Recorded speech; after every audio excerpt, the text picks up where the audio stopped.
Hey, it's Meteorologist Cory Reppenhagen here with the 9 News Weather Impact Team to take a look at your forecasts as the temperatures rise today. Getting up there pretty close to record temperatures. There is cloud cover, but sounds weird, but we don't need a ton of help from the sun today. The high pressure alone is going to get those temperatures up there today, so we could get close to 80 degrees and another nice day on Friday. Then the next storm system comes in this weekend. Now this next storm, it doesn't look like one of those really intense spring storms where it just rains and rains and rains with a complete washout all weekend, but it looks like at certain periods during the weekend, both Saturday and Sunday, there could be impacts, especially Saturday morning, it looks like at the timing of it right now. So let's go through that all, the information out there. You can see the cloud cover out there across the Front Range. It's covering quite a bit of the sky here along the Front Range, even parts of the Eastern Plains and the mountains. But despite all this cloud cover, the temperature is actually rising very quickly, and so we will have that potential to still break that record today and maybe even get our first 80-degree day of the season here in the Denver metro area. Take a look at this satellite picture. You can see those clouds really kind of forming, concentrated right along the Front Range foothills there, and that's going to gradually expand and push east. So I would expect there to be some breaks in the clouds from time to time, but I feel like that high temperature record could still be in jeopardy between, say, by 3 o'clock, maybe this afternoon. I think that could happen. As you look at the satellite and radar picture here, you can see where we're at right now, kind of under the peak of that high pressure system, and there's a little bit of space between that and the next storm system. You can see it out there swirling in the Pacific Ocean right now. That's our next weather system is basically going to be born from that, where that cyclone is spinning out there. And so we have one more day in between, and that's going to be a relatively decent day on Friday with those temperatures getting up there into the upper 70s once again. This is the forecast for today. We'll focus on that first because 79 in Denver would break that record, and the temperatures are climbing steadily towards that mark there. We'll likely see some 80-degree temperatures in the area. Best chance to see it would be out on the Northeast Plains. Southeast Plains today could be chasing a 90-degree temperature. Super early to be talking about 90s, even in places like Pueblo, La Junta, and Lamar. Western Slope also warm today. Grand Junction did not tie that record yesterday, but they were close. Have a chance to tie or break another record today. Mountains looking good. Cloud cover is there for some parts of the region here, but temperatures are really warm for the mountains. As far as that first 80-degree day in Denver here, now on average it comes on April the 27th. We have that potential to hit the 80-degree mark today, which would be March 27th, a full month ahead of pace there for what you would consider average.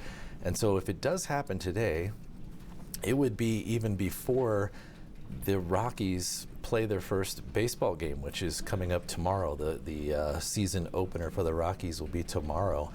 Now, last year, we hit the first 80-degree day on April the 14th, which is ahead of average, but the Rockies were already 8 games below 500 at that point.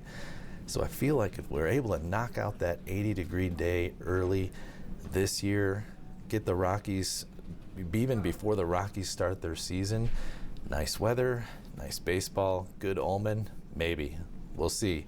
At first, we have to get that 80-degree temperature, which is not going to be easy for today, but it will be possible.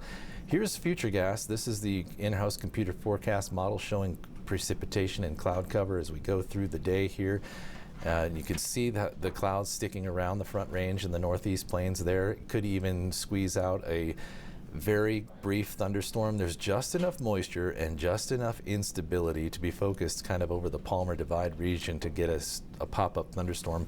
We actually saw that happen yesterday, and they were very brief, but they certainly had that classic thunderstorm look to them, so we could see those again this afternoon.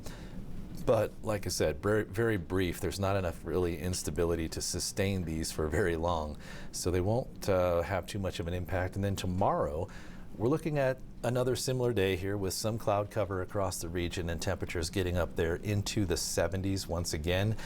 Could come close to 80 degrees again tomorrow in some parts of our area here, the Northeast Plains.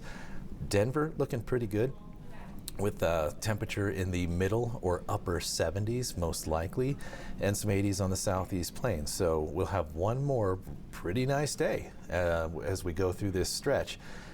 Another thing that will be back tomorrow would be the wind, and so that will be talking about elevated wildfire danger once again because of the fire weather. We do have a fire weather warning in place right now. It's from Cheyenne up to Casper along the I-25 North Corridor, and then we have a fire weather watch for tomorrow. This will be for areas to our south, which includes Pueblo County and the San Luis Valley. Those winds will kick up just a little bit. Dry conditions, dry air, low humidity, all combining with dry vegetation, dead grass, things like that, to elevate the fire concerns for tomorrow ahead of the next storm system. This is the pattern, the weather pattern, the model of the atmosphere here. The high pressure ridge will break down on Friday night and push off towards the southeast, and that's going to allow our next storm system to come in, which is this trough of low pressure you see here. And this will open the door for a more active weather pattern to establish itself that will likely last a good 6 to 10 days, maybe through the first week of April.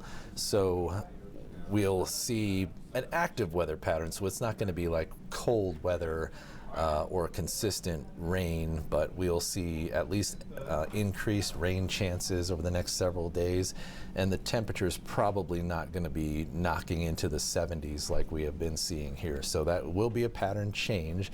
As far as this first storm system, to me, this looks a little less daunting than it has been in the modeling over the last couple of days. So maybe some improvements if you're hoping to get some outdoor activities in this weekend.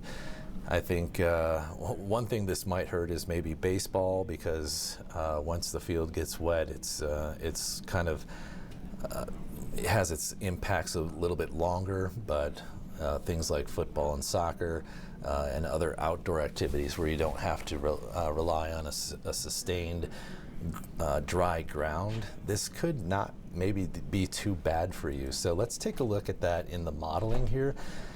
It will come in on Friday night, first of all, with just some light, isolated light showers here across the area briefly. Low impact stuff, not going to have too much of an impact until we get to the overnight hours on very early Saturday morning. That's when it'll start to really kind of kick in here, it looks like, with some heavier rain showers, more widespread on the Front Range here by about 2:30 in the morning. And that's also when we're going to start to see the snow impact the high country a little bit more. When it comes to the snow situation with this storm, it's not going to have a huge impact on the roads, even in the high country, because of the warm temperatures. It will most likely be about 10,000 feet or higher. So we're talking about the mountain passes getting the bulk of the impacts here. We could see maybe 1 to 3 inches at the lower elevations, like the mountain towns below 10,000 feet. But really, this one will be more of a mountain pass kind of impact here, and that's kind of the mode that we normally get into this time of year because of the warm temperatures. And you see, as we put Futurecast in motion here, it looks like the timing now of the biggest batch of rain and snow, so to speak, would be on Saturday morning. So between the time frame of about 5 a.m. and 10 a.m., is kind of when we have this opportunity to see the widespread, very heavy rain showers, very persistent rain showers. That might be your impact if you have outdoor activities on Saturday morning. That could be a deal breaker for you there. But this does come in two separate waves. So when that moves out, if you, let's say you sleep in till about 11 o'clock on Saturday morning, you may have no idea that there is a storm, because after that, we could go through the bulk of the day with just cloud cover, an occasional brief shower, a drizzle, not really high impact stuff for the most part here through the day on Saturday. So you could, at least the way it looks right now, it does look like we'll get a decent break through a bulk of the day here on Saturday. And then the next wave comes in here on Saturday night, and will be a little bit colder, so we could see that rain-snow mix in there, potentially all snow falling but no snow sticking kind of scenario as we go into the day here on late Saturday into Sunday morning. And this is something that has been changing in the modeling lately here on Sunday morning, showing more isolated and lighter snow showers here on Sunday morning. So that could potentially be an indication of a change here in the development of this system as far as the placement and temperature and moisture capability that it has. So it's something to watch, because Sunday could also have much less impact here as we go through. So I don't feel like this is going to be one of those traditional storms where we need to send everybody into alert mode, because it'll really just have impacts at certain times at certain places. So it's not a complete washout. And so when you look at the 7-day forecast here, you can see that all that information I just said here kind of wrapped up into one nice little organized graphic here, with the nice day here coming up on Friday, and then the storm system on Saturday. High rain chances, so if you do have that, one location set for the time period, you're going to see that 85% chance of getting measurable precipitation on Saturday, and then a little bit less chance on Sunday, but that could be a little bit colder with a mix. And yes, we could see some thunderstorms in here at times, especially on Saturday. And then once we get into Monday, we'll have to watch how this pattern kind of establishes itself going forward. It doesn't look like it's going to be a super cold pattern, like I said, but temperatures kind of hovering right around seasonal range in the middle to upper 50s, maybe some low 60s, with some elevated rain chances going through the next several days, probably through the first week of April. So hopefully that helps you out. There's always new information coming in. We get new data about every 8 hours, so we update the forecast constantly. So please do check in with us and stay with us as we update all this information for you.